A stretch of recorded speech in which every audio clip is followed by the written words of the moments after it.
Hello everyone, welcome back to our channel. In this guide, I'm going to discuss on how to resolve issues with ChatGPT not responding in 2026. So let's get started.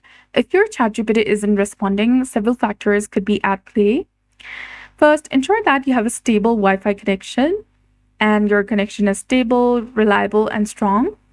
Try turning your Wi-Fi off or restarting your router and then see if that resolves the issue. If not, if Wi-Fi isn't the problem, try logging out of your ChatGPT account.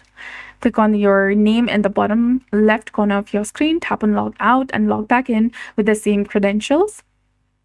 This often fixes common glitches. And if it's about the browser issues and the problem still persists, your web browser might be the culprit. So try switching to a different browser, or you can also tap on the three dots in the top right corner if you're using the Chrome. Go to Settings, select Privacy and Security, and select Delete Browsing Data. Then select Cached Images and Files. Also select the time range and tap on Delete Data.